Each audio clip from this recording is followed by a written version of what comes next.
Hello, everybody. Welcome back once more to Anime Yay or Nay. I'm TheOutbackAl. And I'm hot for justice. We're short-staffed today for a couple reasons. Envy's still off, I guess, hitting on bridesmaids. And Chibi was not able to watch this stuff today. We'll get into that later, because we got a bit of an announcement for the end of this. But for now, why don't we get into shows? I watched some stuff. You watched some stuff. We both watched some stuff. Yeah. There's a lot going on. Why don't you start with Ascendance of a Bookworm? Okay. Am I getting that wrong? Is it Ascendance or Ascension? It's Ascendance. Okay. You're right. Okay. Alright, so Ascendance of a Bookworm. Well, we left off last time with the... God, was it the clay tablets? I thought you said it was wood carvings. Oh, yeah. It's something like that. Anyway, all of mine's things didn't work, and for some reason or another. So, mine is...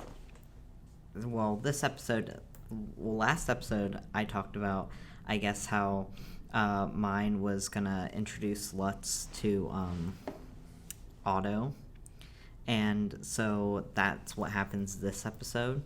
Is it pretty much is Lutz meets or Lutz, or however you pronounce his Lutz, name. the kid with the crush on her. Yeah. I remember. Sort of. The blondie. So, anyway, so she takes him to meet Aijo. Correct me if I'm wrong. Does he look like the guy from Seven Deadly Sins? I've never watched Seven Deadly Sins, but... Okay. Well, we'll have to do a comparison. Let us know in the comments if I'm right or wrong. So, they take him to meet Aijo, and this other dude who is Otto's friend, who is a merchant, who comes to meet with them. And Aijo basically tells Lutz, the kid, he's like... Can we call him Luke? He's like, you don't want to be a traveling merchant. It sucks because you give up your citizenship to, travel the world, and the goal of every traveling merchant eventually is to settle down and get their citizenship. So why would you want to give away yours that you already have, that you get once you start your apprenticeship? Maybe the kid likes to travel. So... He wants to see the world. And mine agrees with him and is like, listen, I agree with Aijo. It's probably not a good idea. And he's like, oh, you were just looking out for me. Okay. And then they're like, I guess the other dude who's with Aijo is like, well, you could just be a merchant. Like, you don't have to be a traveling merchant. Could they sell shampoo? Or pancakes? Yeah, or literally anything that I kept saying early on? Like, you could get rich off this shit? Yeah, they do talk about that, actually. Oh my god. I'm predicting the future. Just 8 episodes later. Because this guy is like, oh, so mine, what do you want to do? And mine's like, well, I wanted to be a librarian or to sell books, but that's probably not going to happen. So I'll just sell other things. And then they come up with this idea that Lutz will make the stuff, and mine will tell Lutz how to make the stuff, and then they'll sell it together. So they're gonna have their own merchant thing going on together, the two of them. And so this guy's like, yeah, that's a good idea. You guys can be my apprentices on one condition, and that's you have to have a prototype for your Wait, they're gonna be Otto's apprentice? No, the other dude, the Otto's friend who meets with them, whose name I cannot remember right now. I think he's a merchant dude, right? Yeah. Okay, merchant dude. Yeah. So basically, he's like, yeah, you guys can be my apprentices, and mine's like, yeah, we'll have a prototype of paper for you by the time we get baptized. And then they realize, oh crap, we don't have any of the stuff to actually make the paper. What are we gonna do? So mine makes a deal with Aijo to I guess they need nails to... Well, she shows the plan to Lutz, what they need to, build all the stuff they want to make the paper, to, extract, the whatever. Pulp? I guess so. I think it's made from tree pulp. Yeah. And so he's like, well, I need some nails. So she's like, Otto, pay me in nails instead of, like, slates and stuff. And, like, you know, whatever he was paying her in, like, the chalk and whatever needed to, like, draw on her slates. And so he's like, on one condition, you tell me how to make shampoo.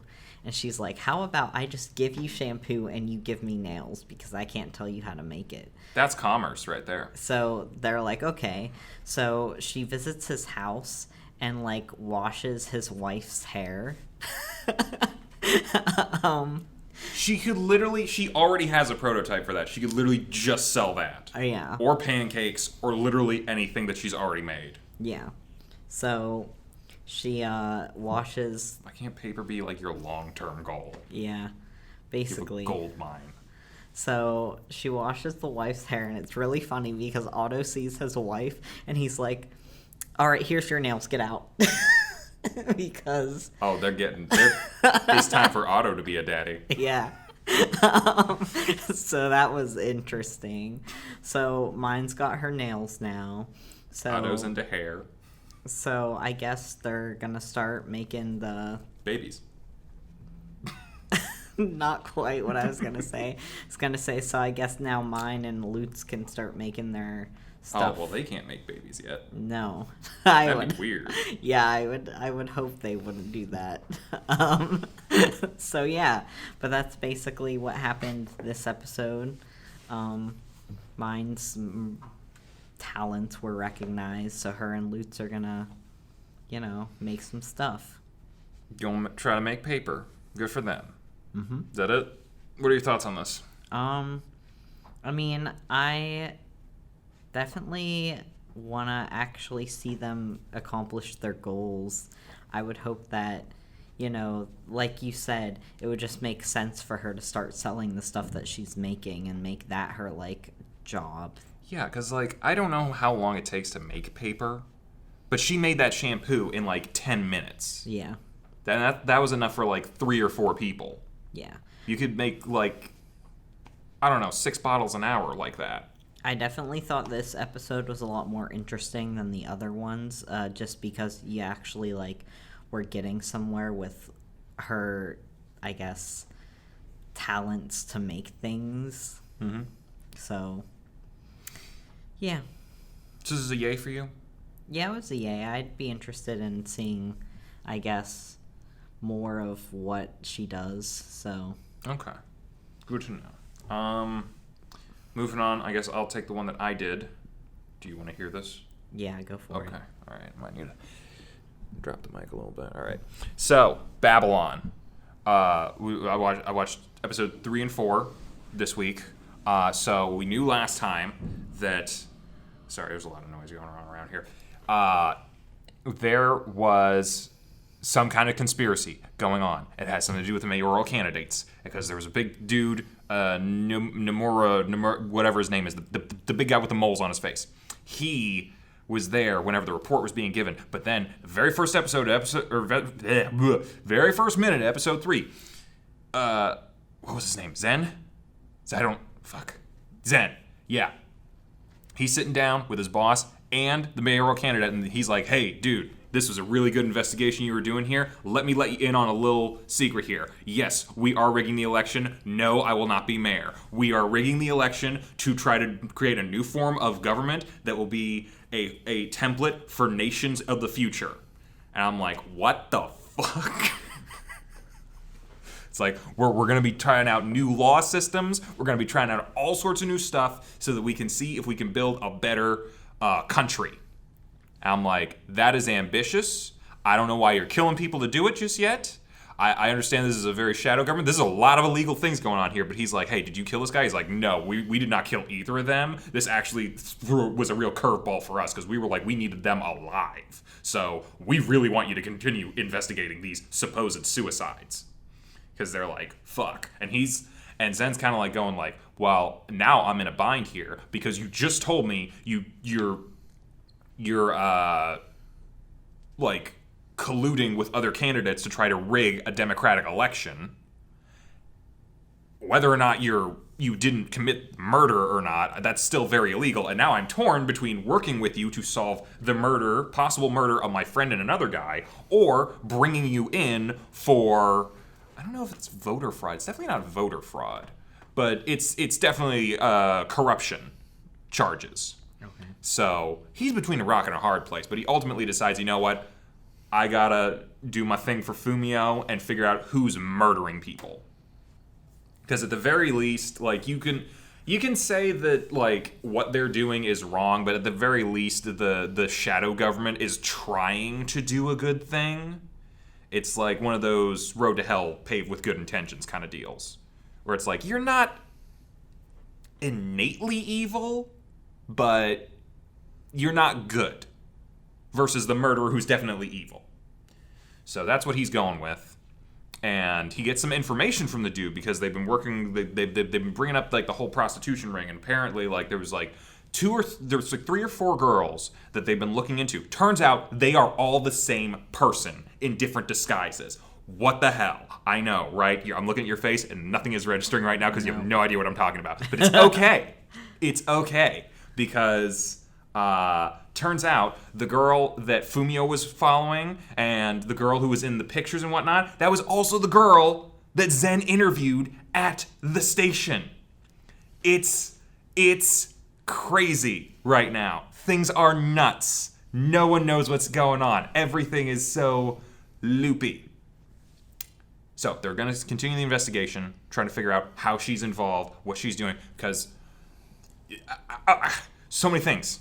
But he's got more investigators on it now. He's working with the police a little bit more closely. He got a new assistant who is a lady, and I am now convinced is the girl as well. But I don't know. But I'm like, yeah, if you're not, I'm gonna be very surprised.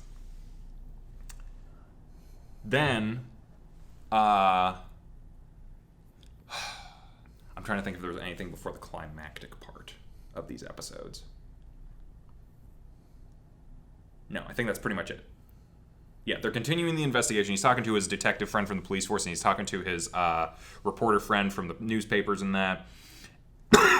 Excuse me. And the new mayor, because he was just elected, there's like a bit of a time skip in the episodes. It's like a week later. The youngest candidate... Excuse me. Sorry. No, I'm not. Don't I'm choking on secrets. The shadow government coalition, whatever you want to call them, I think they call them the Shiniki Initiative or something, the Shiniki Project, because that's the name of the city. Okay. They chose the youngest candidate from the 12 mayoral candidates to be the new leader because it's like, oh, he's young, he's charismatic, he's a good-looking guy, and he's going to lead the new generation of politicians and future people for this future city of the future. Turns out the day before his inauguration, he goes missing, along with half of his, not half, all of his staff, and the lady that they were looking for.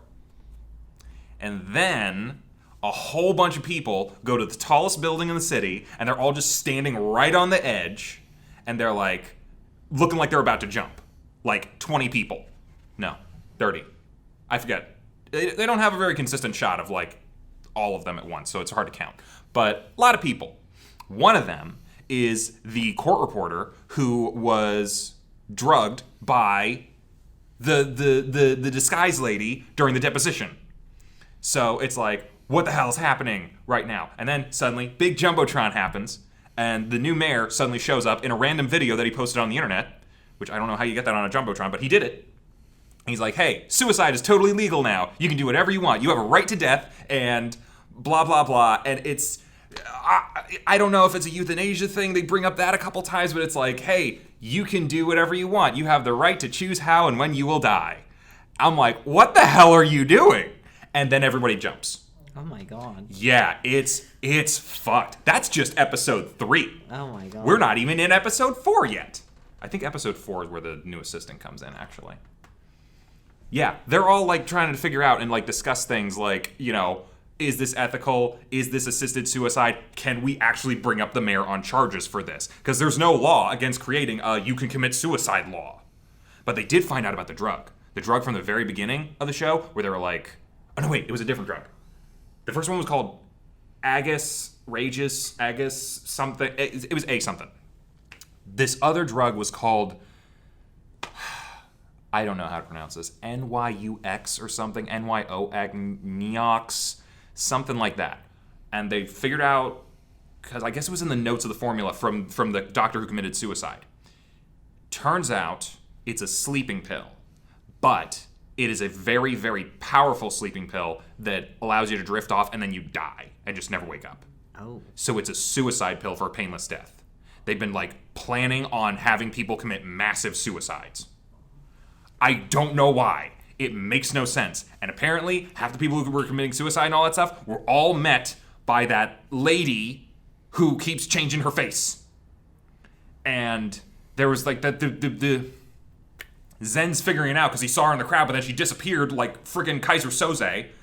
And he's remembering, oh my god, the paper that had all the little F's written in blood. It's for female. It's the lady. It's the person. I think her name is Magisa, something like that.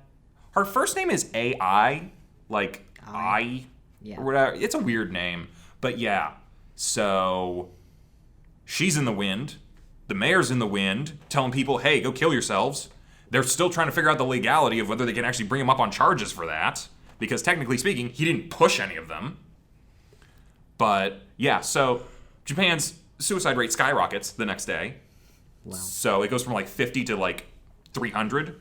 Jeez. Yeah, fuck. And they're okay, what do we do about this? And they're looking at well, how's the public gonna respond to this? And it's there's not a lot of people. It's less than 3% are approving of this whole suicide law thing, which is good, but they're tides could turn. We don't know what's gonna happen. They're well, the mayor can't just pass this law. He has to go through parliament, and it's a new district in Japan. They don't have a parliament yet.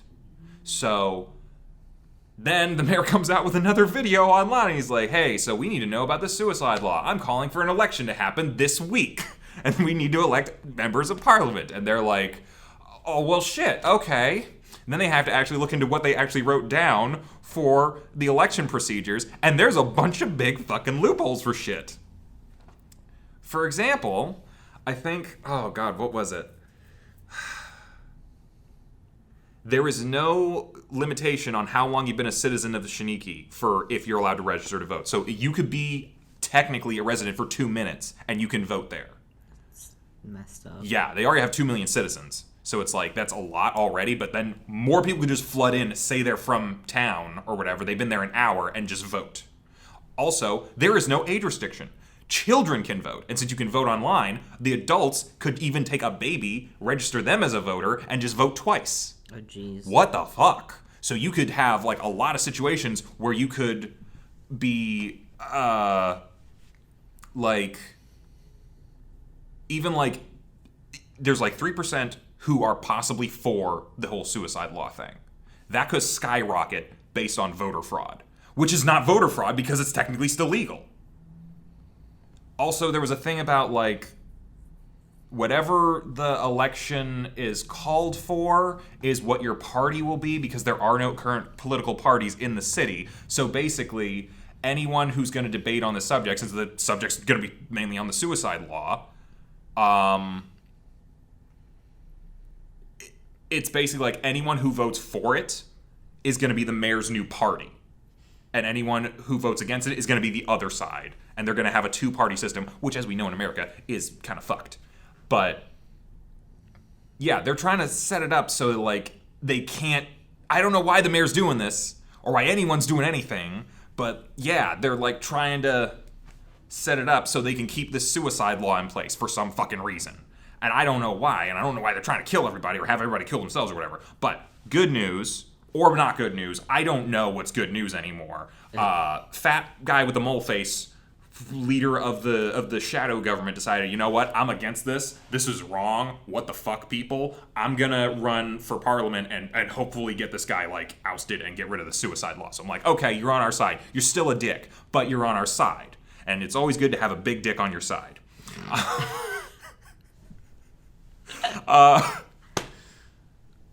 God, a lot happened in this show. Oh god, did anything else happen? I watched all this last night. That sounds like a lot. It's a lot. It's kind of like Astra, where it's like you don't feel like they're not long episodes, but it's like a lot happens in them. It's like very fast paced, so it's kind of cool in that regard, and I'm definitely a yay on it. But yeah, so that was episode 3 and 4. No idea what's gonna happen next. Anything could happen next. They're looking for the lady. They're trying to figure out where the mayor is. They're trying to figure out. They're running around with chickens with their heads cut off. So, I don't know what they're gonna do. Anyway, that was that show. Moving on. Interesting. Well then. To Sherlock. All right. So Kabukichou Sherlock. I like this episode a little bit better than the last one. Yeah. It had a little bit more. It was another one of those character development episodes. This time revolving around Mary and her sister Lucy. Yep. And apparently they've been on the kind of like outs for a while. Well, they're not on the outs, but like they've been kind of having a hard life because I guess when they were kids, their mom died, and then the dad abandoned them, and then social services tried to take Mary away from Lucy, and then they ran off to the drag club, I guess, and that started their new life. Yeah, and they're just kind of going around hanging out. Apparently, Lucy has a crush on a sumo wrestler. Yeah. Yeah. Bakes him some cookies. She is not a good cook, we find out. No. And Mary wants to go to cram school. Yeah. Is a thing in Japan, I think. Yeah. I don't know much about it. Is that like SAT prep or something? It's like prep to get into like either a high school or a college, depending on which She seems one. old enough for college, I guess. Yeah. Okay, yeah, so she wants that, but it takes 2 million yen, which I think translates in American because, like, first off, a yen is a cent compared to, if you want to compare it to American. I think the exchange rate is... Oh, there we have it. 1 Japanese yen is worth 0.0092 US dollars. So, okay. So, like, $1 US would be like 92 yen. Or no, wait. 92 cents would be $1, would be 100 yen. So, thank you for bringing up that calculator. Yeah, so 2 million yen in US dollars would be $18,306.13. That's actually kind of reasonable for, like, a year of school for college or something. Yeah. So think like a year for college tuition. God, I hate that. This is giving me flashbacks of all the loans I have to pay off. Oh god. But yeah, so it's fairly reasonable, I guess, if it's like a year-long program to get into college. But yeah, so Lucy's gonna get married 2 million yen to get her into cram school. So she goes to a loan shark, as you do. And he's like, hey, I need this back in 2 weeks. I'm like, fuck. Yeah. But, yeah, so... But then Lucy ends up running into, I guess, one of the sumo wrestlers, and he's like, yeah. I lost 2 million yen. And oh, convenient. Yeah, and it was for repairs, I guess, for their, like, studio or whatever. Yeah, their dojo or something, because they're the local team of sumo wrestlers. And it was supposed to be for their repairs, and I guess he, like, got drunk and then, like, woke up and, like, the money was gone. Oh, no. It's a mystery. Yeah. So she's like, here, take this money I got. And then she has to go back to the loan shark and ask get for another 2 million. Another 2 million. He's like, hey, the deadline's not extended from this. You owe me 4 million in 2 weeks. Yeah. Otherwise, you're going to be working at one of my stores. And apparently, he owns a bunch of strip clubs. Yeah. Damn. So Lucy's like, I can do it. So she goes out and works like every single job available through the place. Yeah. Which includes finding cats, taking pictures of people, beating people up. I think she was like a flagger for road work. I don't know how that goes to the detective house, but she makes 2 million in 2 weeks though. Yeah. So good for her. and she pays and she gives back half the money, but she's like, hey, I'm still stuck. And Watson hears about this. Apparently Watson also knows the loan shark and is like on friendly terms with him. So I guess he can't be that bad of a guy. He actually was the one who's like, hey, said, you got a problem? Give the case to Sherlock. He knows what he's doing. Yeah. So I guess he's not that bad of a guy, but he's still like a Yakuza or something. So it's like, I don't know if my opinion of John has gone down or my opinion of the Yakuza has gone up. It's a little, they're about evening out, I think. But yeah, and that's how John finds out that Lucy's in debt still for $2 million. And he's like, hey, Sherlock, you have this kind of money. Just help her out real quick. But Sherlock overheard the whole thing with the sumo wrestlers and that. And he's like, well, why don't you just go get the $2 million that the guy stole?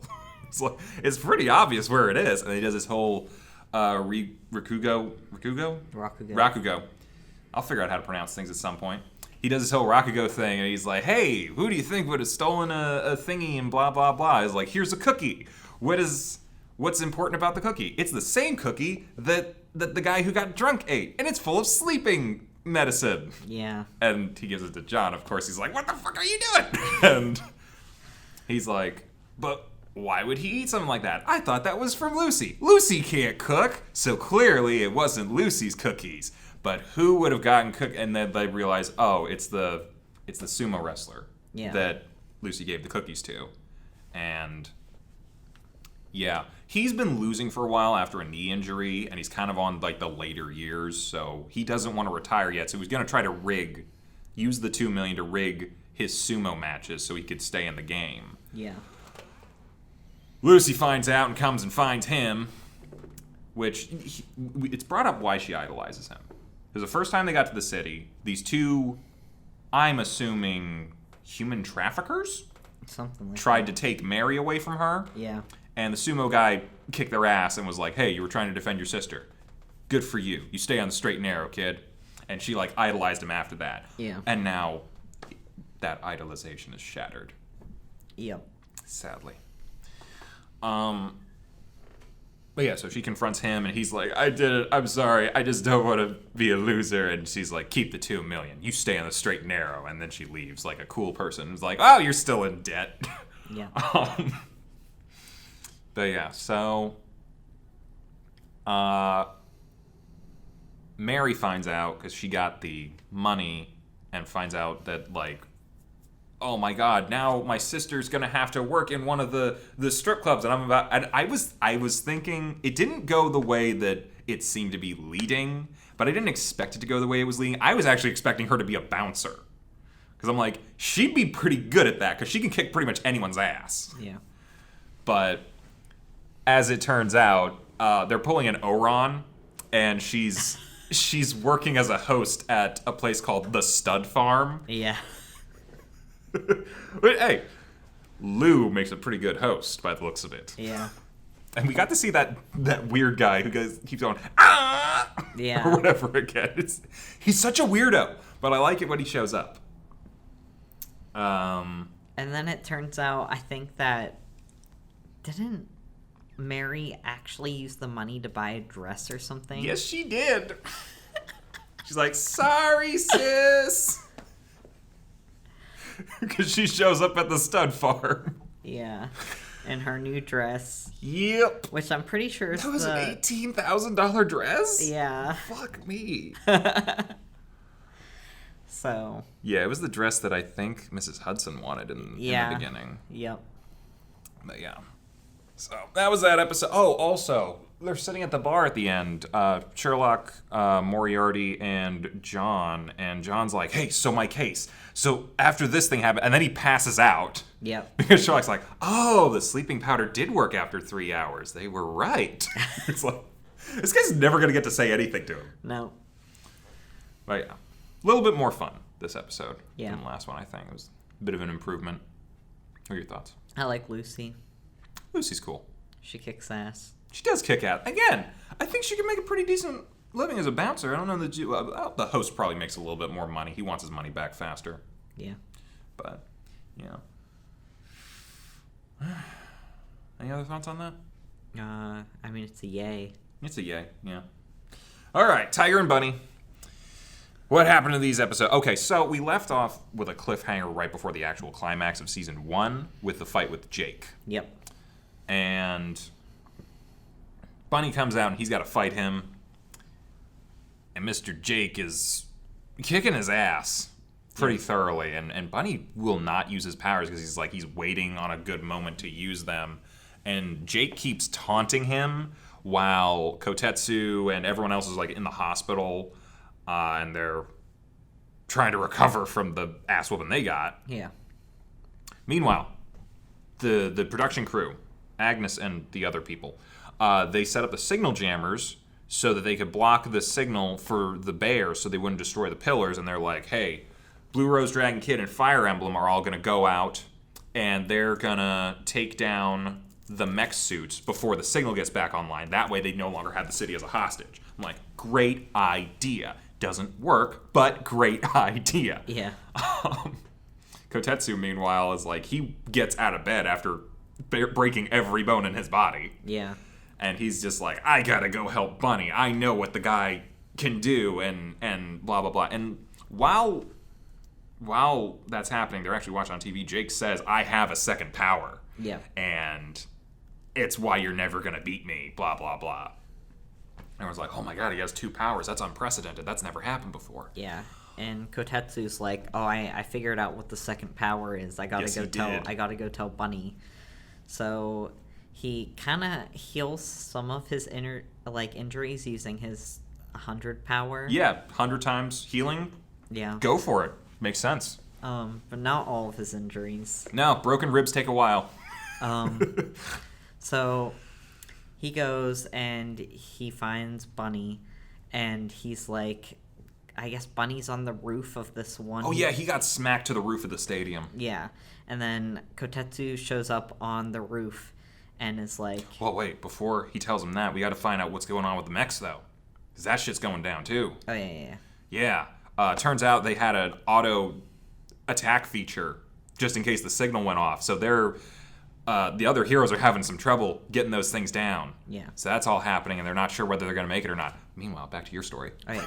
So Kotetsu is like, oh, hey, Bunny, I figured out what his second power is. Don't you want to know? And But why would I trust you? Yeah. I don't trust you. Yeah. And so Like, what do you got to lose here, man? Yeah, so Bunny's being difficult. Because he's Bunny. Yeah. And No, because he's Yuri Lowenthal.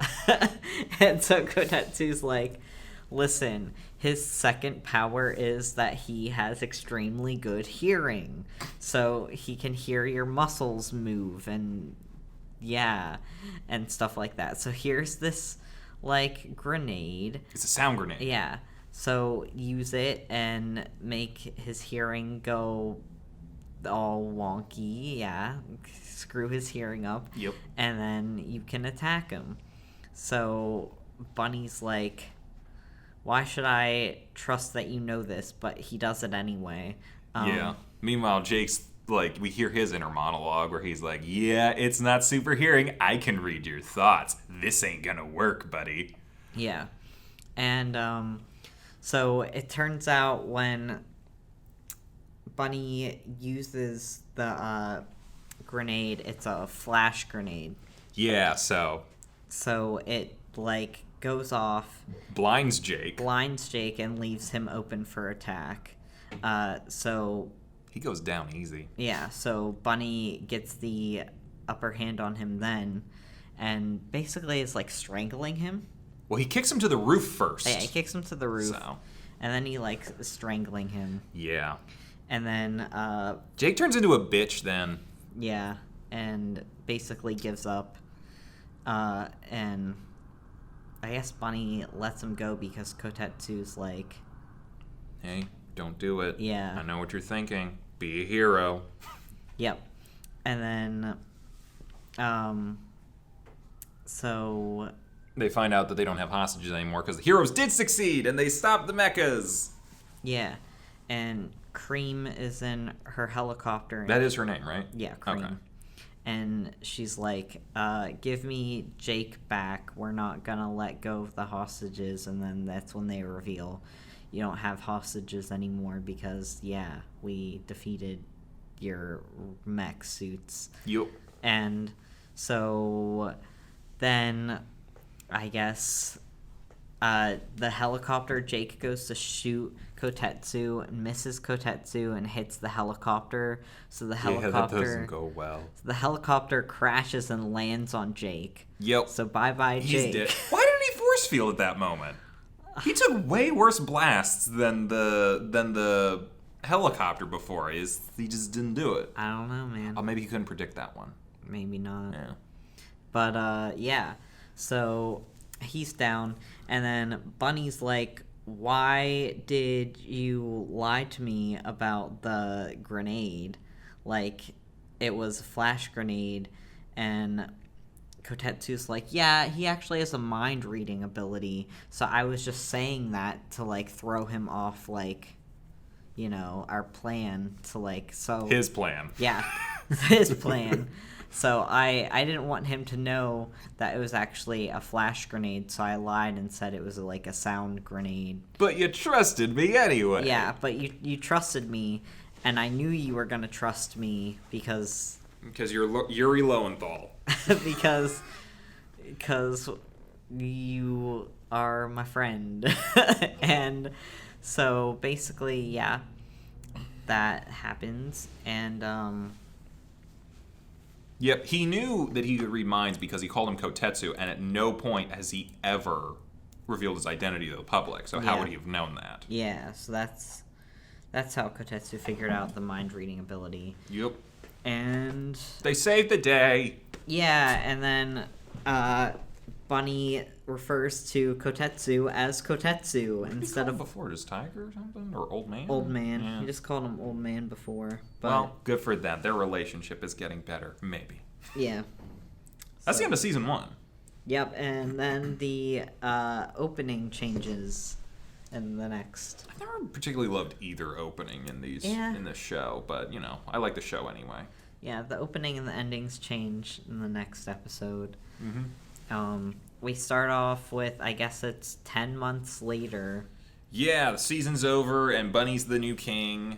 And he's the number 1 hero. Kotetsu's doing pretty good himself. He's up to number 4. They're basically on top of the world and doing interviews and modeling swimsuits and... Yeah, that was disturbing. Yeah, that was weird. Like, there's a scene where Bunny's just talking about his childhood while he's wearing a Speedo, and Kotetsu's just off to the side, and like one of those old-timey stripy bathing suits that you see in like the 30s or something. And he's like, I agree with everything he's saying. It's like a floaty and stuff. Yeah. Why did we have to do that interview half naked?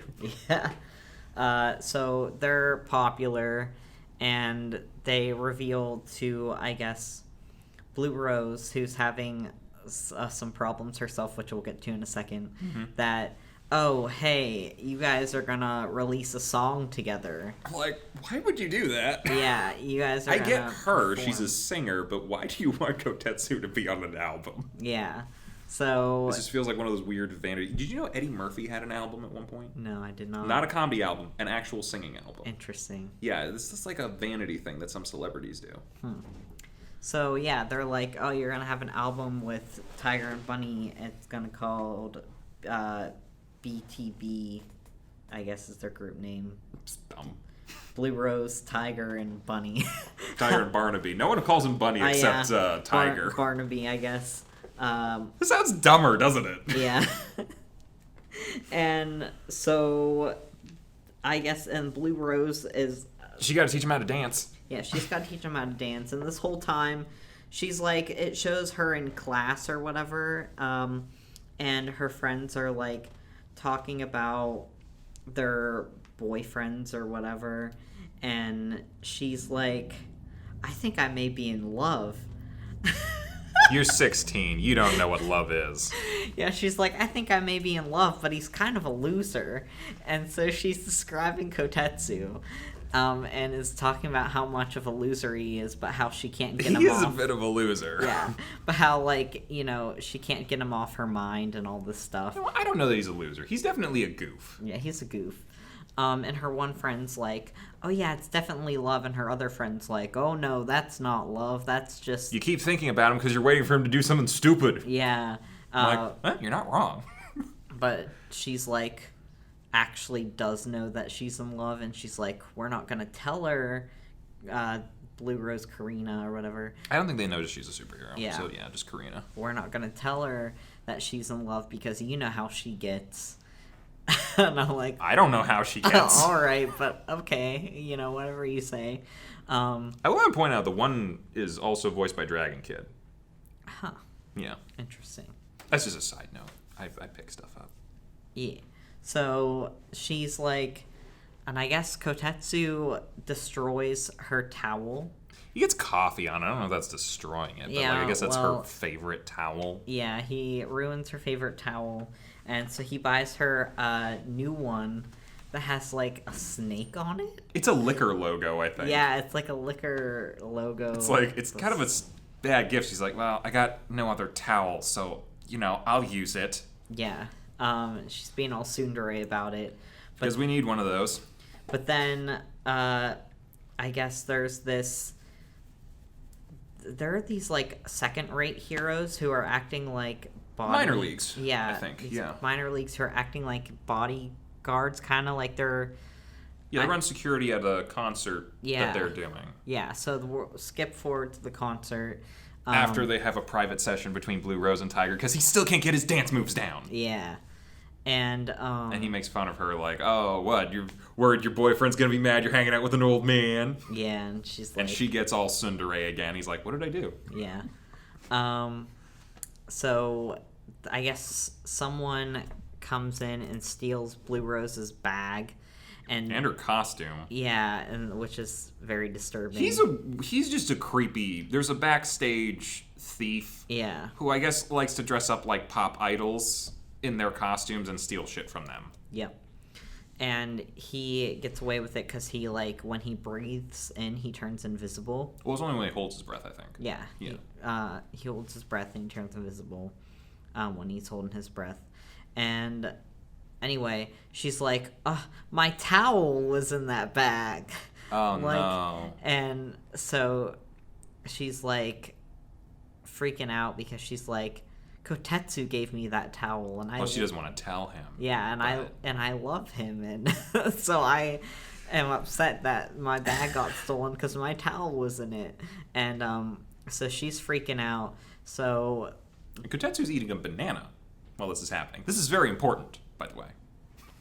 So, because here's the thing: earlier in the episode, while he's being an idiot, he eats a banana, throws a banana peel, misses the trash can, and then he slips on it later because he's a goof. Now, he misses the trash can with the banana peel, but it lands on the invisible guy. And they're like, what the hell was that?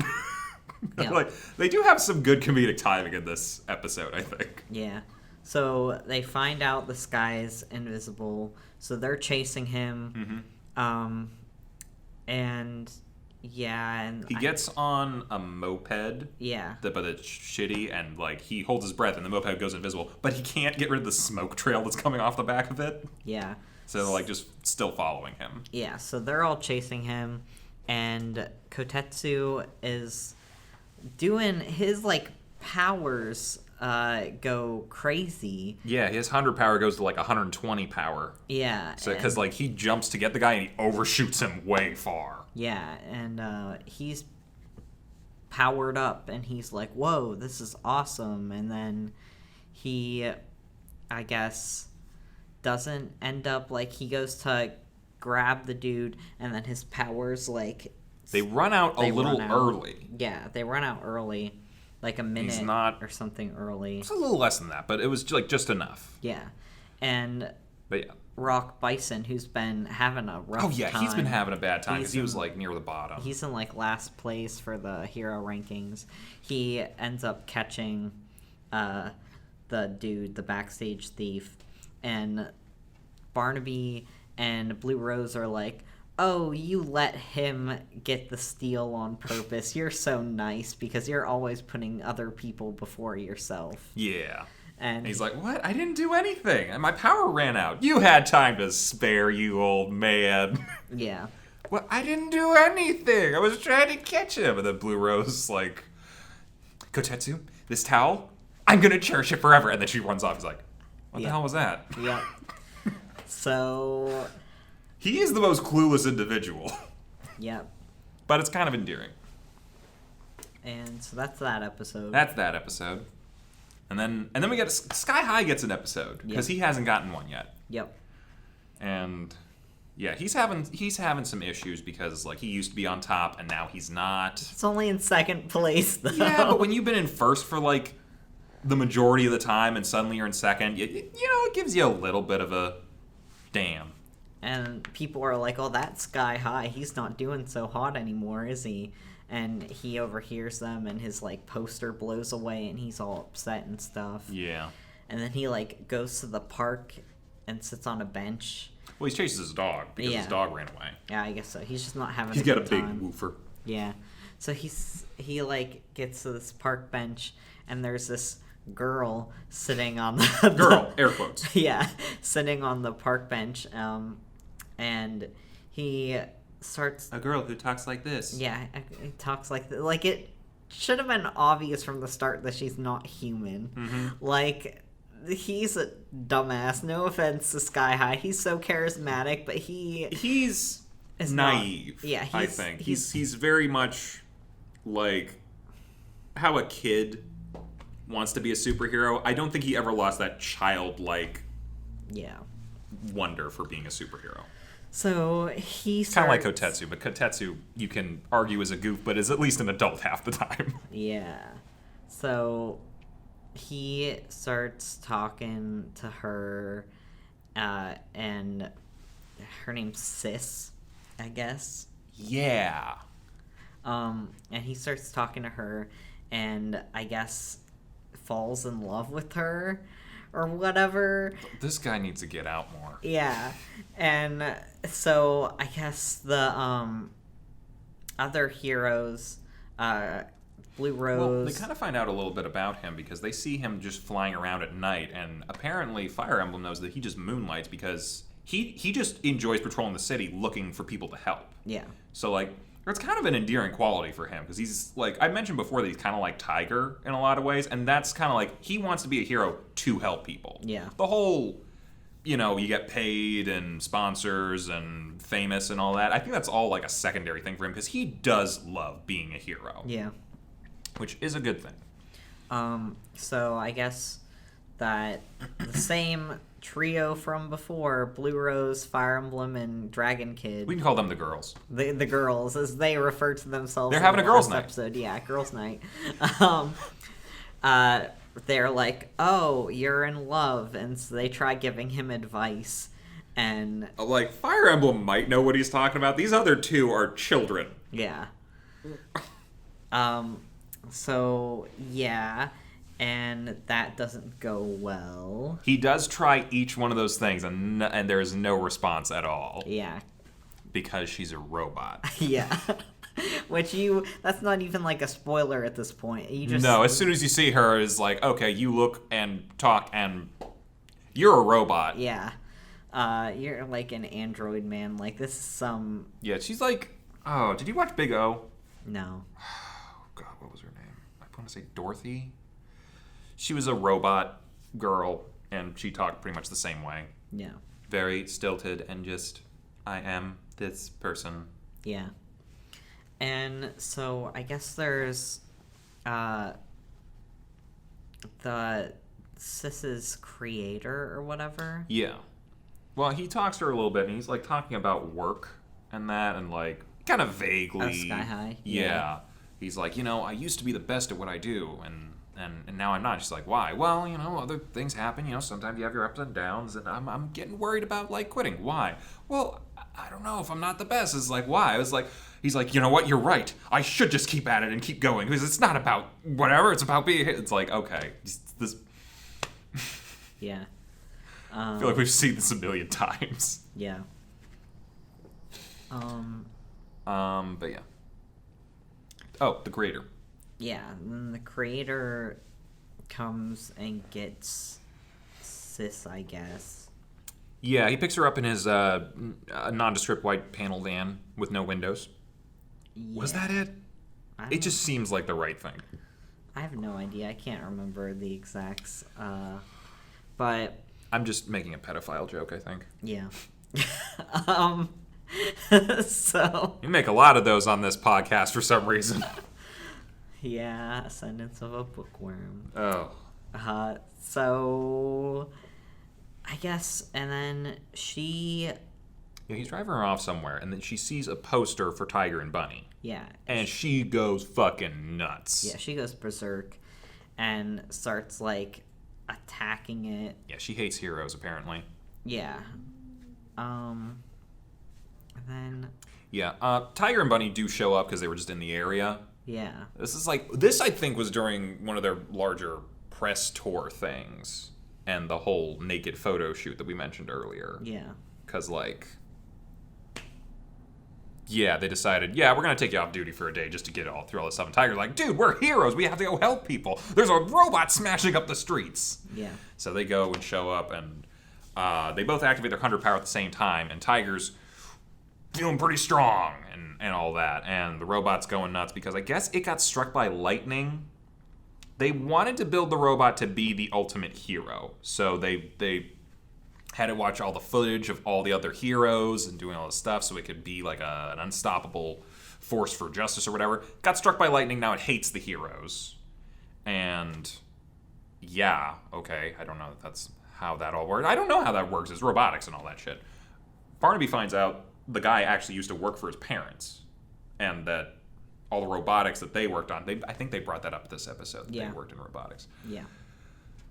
The robotics they did built Sis. Yeah. So, and that's kind of a turmoil for him. He's been doing a lot better now that Jake's out of commission. Yeah. He's like, I'm no longer living for revenge. I'm just living to live. I'm like, good for you, Yuri. This is not going to last for you. I know your characters.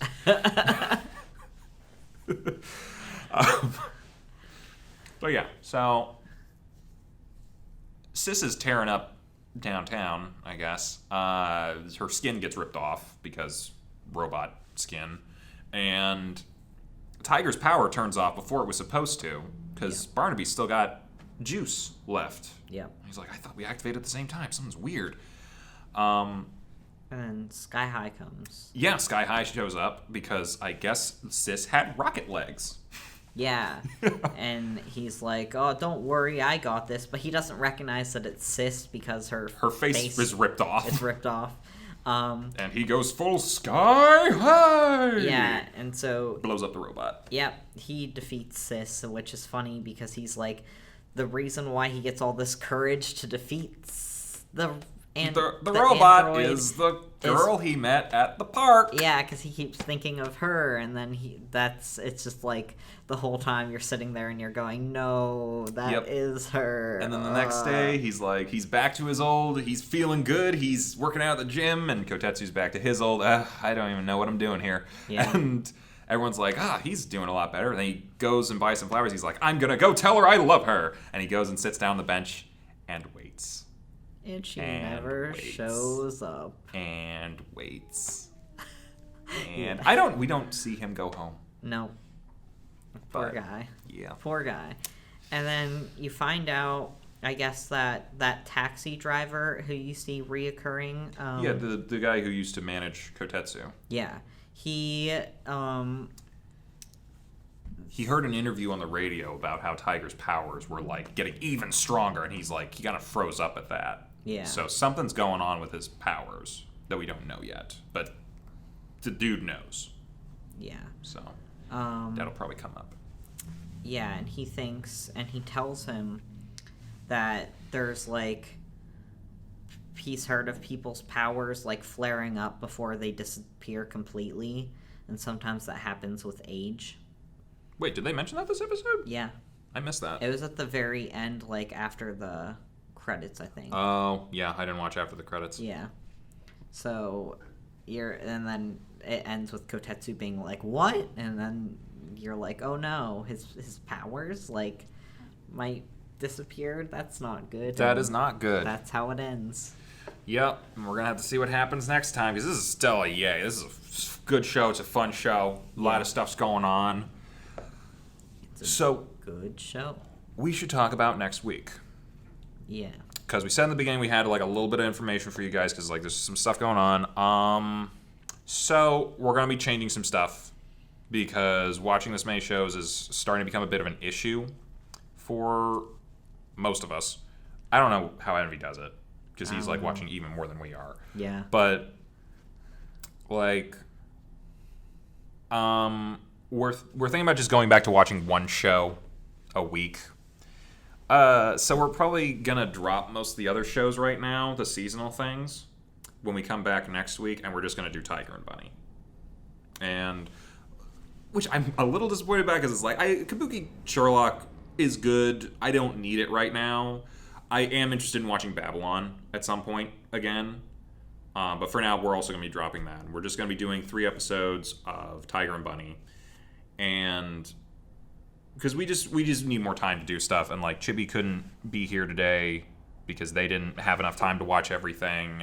Because we have jobs. I have 2 jobs outside of this. So it's like I'm just trying to find time. I was actually up till 3 a.m. watching these. Yeah. So Chibi works over 40 hours a week. Yeah. I work 40 hours a week. I don't know what Envy works, but he watches everything and then some. So whenever he's back, because he should be back next week as well, we might just have him talk about things that he's watching and see if maybe we'll watch it at some point down the line. But for now, we're going to go back to the format of just watching one show at a time, because at the other, I feel like we went a little bit more in depth today.